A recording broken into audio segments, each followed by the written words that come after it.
আসসালামু আলাইকুম। এখন দেখবেন সংবাদ শিরোনাম। লেবাননে ইসরায়েলের হামলায় হিজবুল্লাহর শীর্ষ কমান্ডার তাবাতাবাই নিহত। আইডিএফ বিরোধী অভিযানে সফল এই নেতাকে হিজবুল্লাহর পরবর্তী প্রধান মনে করা হতো। ফের ভারতের অংশ হতে পারে সিন্ধু অঞ্চল, পরিবর্তন হতে পারে সীমান্ত। প্রতিরক্ষামন্ত্রী রাজনাথে মন্তব্য ঘিরে তোলপাড়, উস্কানিমূলক বিবৃতি ইসলামাবাদের। মারা গেছেন বলিউডের কিংবদন্তি অভিনেতা ধর্মেন্দ্র, জানিয়েছে ভারতের কয়েকটি গণমাধ্যম। দেশ জুড়ে শোকের ছায়া। এতক্ষণ শুনছিলেন সংবাদ শিরোনাম, এখন দেখবেন বিস্তারিত। লেবাননে ইসরায়েলি হামলায় নিহত হয়েছেন হিজবুল্লাহর শীর্ষ কমান্ডার হাইথাম আলী তাবাতাবাই। বৈরুতের বিভিন্ন আবাসিক এলাকা লক্ষ্য করে চালানো এই হামলায় প্রাণ গেছে আরও 4 জনের। হিজবুল্লাহর দ্বিতীয় প্রজন্মের নেতা ছিলেন তাবাতাবাই।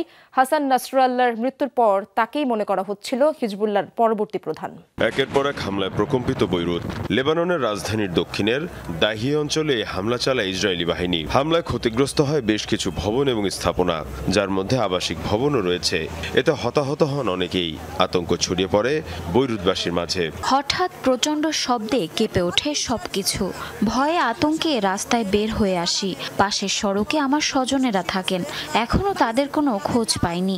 তেল আবিব জানায় হামলার মূল টার্গেট ছিল হিজবুল্লাহর শীর্ষ নেতা হাইথাম আলী তাবাতাবাই।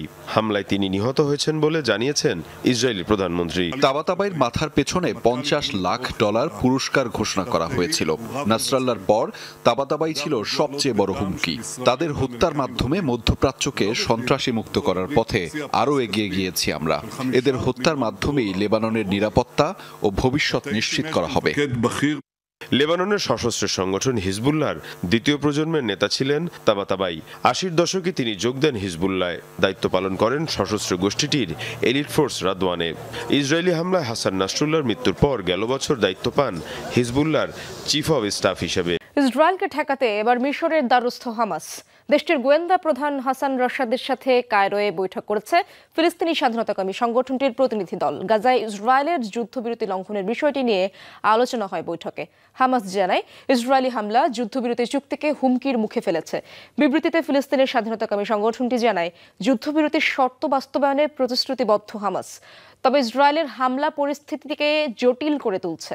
2023 সালের 7 অক্টোবর হামাসের হামলা ঠেকাতে ব্যর্থতার দায় ইসরায়েলি সামরিক বাহিনীর, এমন মন্তব্য করেছেন খোদ ইসরায়েলি সেনাপ্রধান ইয়াল জামির। বিবৃতিতে তিনি বলেন, গোয়েন্দা সংস্থা এবং সামরিক বাহিনীর এই ব্যর্থতার কারণে সুদূর প্রসারী প্রভাব পড়েছে ইসরায়েলের নিরাপত্তায়। আইডিএফ 7 অক্টোবর তাদের দায়িত্ব পালনে স্পষ্ট গাফিলতি করেছে। তারা নাগরিকদের নিরাপত্তা দিতে ব্যর্থ হয়েছে। অবশ্যই এটা কৌশলগত ব্যর্থতা। সামরিক বাহিনীর এই ব্যর্থতার দীর্ঘ প্রভাব পড়েছে জাতীয় নিরাপত্তায়। সিন্ধু অঞ্চল আবার ভারতের অংশ হতে পারে, পরিবর্তন হতে পারে সীমান্ত। ভারতের প্রতিরক্ষামন্ত্রী রাজনাথ সিং এর এমন মন্তব্য ঘিরে তৈরি হয়েছে ব্যাপক উত্তেজনা। এই বক্তব্যের তীব্র নিন্দা জানিয়েছে পাকিস্তান। এক বিবৃতিতে ভারতীয় প্রতিরক্ষামন্ত্রীর বক্তব্যকে উস্কানিমূলক ও বিভ্রান্তিকর আখ্যা দিয়েছে ইসলামাবাদ। ভারতকে নিজেদের অভ্যন্তরীণ সংকট সমাধান ও নাগরিক সুরক্ষা নিশ্চিতের দিকে মনোযোগ দেওয়ার পরামর্শ দেওয়া হয়। কাশ্মীর নিয়ে বিভেদ তো কয়েক যুগের পুরনো ইস্যু। এবার পাকিস্তানের সিন্ধু প্রদেশ নিয়ে বিস্ফোরক মন্তব্য করলেন ভারতের প্রতিরক্ষামন্ত্রী রাজনাথ সিং। রোববার দিল্লিতে এক অনুষ্ঠানে তিনি বলেন, সিন্ধু কোনো এক সময় আবার ভারতের অংশ হতে পারে। সাবেক ভারতীয় প্রধানমন্ত্রী এলকে আদভানির উক্তি তুলে ধরে বলেন, অনেকেই ভারত থেকে সিন্ধুর বিচ্ছিন্নতা কখনো মেনে নিতে পারেননি।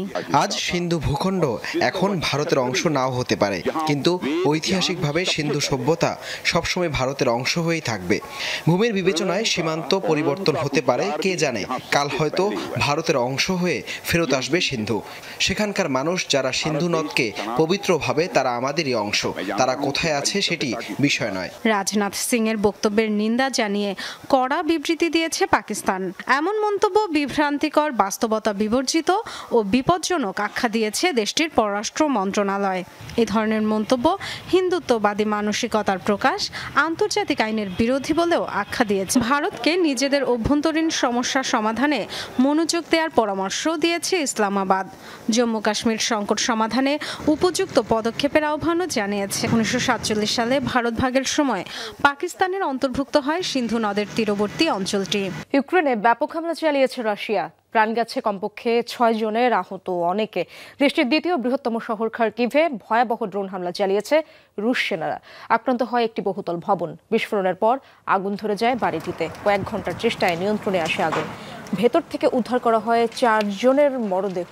হামলায় 2 শিশুসহ আহত হয়েছে আরও 12 জন। নিপ্রোপেট্রোভস্কে হয়েছে এই বড় ধরনের হামলা। মারহানেটস শহরে বোমার আঘাতে নিহত হয়েছে কমপক্ষে 2 জন। ইউক্রেনের প্রতিরক্ষা বিভাগ জানিয়েছে রোববার দেশটির উত্তর পূর্বাঞ্চলে 6টি এলাকায় 15 দফা হামলা চালিয়েছে রুশ বাহিনী। ভারতের পশ্চিমবঙ্গে বাবরি মসজিদ নির্মাণের ঘোষণা দিয়েছেন রাজ্যের ক্ষমতাসীন দল তৃণমূল কংগ্রেসের বিধায়ক হুমায়ুন কবির। আগামী 6 ডিসেম্বর মসজিদের ভিত্তিপ্রস্তর স্থাপন করা হবে বলে জানিয়েছেন তিনি। এই দিনেই বাবরি মসজিদ ধ্বংসের 33তম বার্ষিকী। তবে এ নিয়ে তুমুল রাজনৈতিক বিতর্ক শুরু হয়েছে দেশটিতে।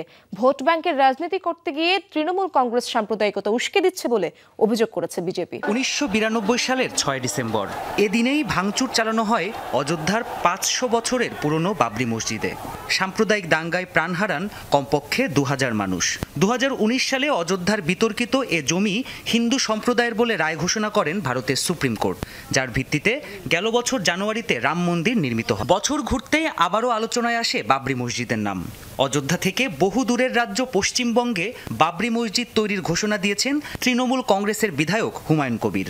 জানিয়েছেন আগামী 6 ডিসেম্বর বাবরি মসজিদ ধ্বংসের 33তম বার্ষিকীতে এর ভিত্তিপ্রস্তর স্থাপন করবেন তিনি। পশ্চিমবঙ্গের মুর্শিদাবাদ জেলার বেলডাঙ্গায় নির্মিত হবে এই মসজিদ। 6 ডিসেম্বর বাবরি মসজিদে ভিত্তিপ্রস্তর স্থাপন করা হবে। আমাদের নেতাকর্মীরা এই দিন সংহতি দিবস পালন করবে। মুসলিম নেতারাও অংশ নেবেন। বেলডাঙ্গায় মসজিদটি নির্মাণ করতে 3 বছর সময় লাগবে। হুমায়ুনের এই ঘোষণার পর ভারতের রাজনৈতিক অঙ্গনে তুমুল বিতর্ক শুরু হয়। তৃণমূল কংগ্রেস ভোটের স্বার্থে পশ্চিমবঙ্গে সাম্প্রদায়িক উত্তেজনা তৈরি করছে বলে অভিযোগ করে বিজেপি। মসজিদ নির্মাণে সমস্যা না থাকলেও মোগল সম্রাট বাবরের নামে মসজিদ তৈরিতে আপত্তি জানান পশ্চিমবঙ্গ বিজেপির নেতা দিলীপ ঘোষ। দেশে কোথাও মন্দির মসজিদ নির্মাণে মানা নেই, তবে বাবরি মসজিদ তৈরি হবে একথা বলে মসজিদ নির্মাণ দেশের স্বার্থের পরিপন্থী। কারণ এটি ঘিরে বহু বছর ধরে ব্যাপক আন্দোলন হয়েছে।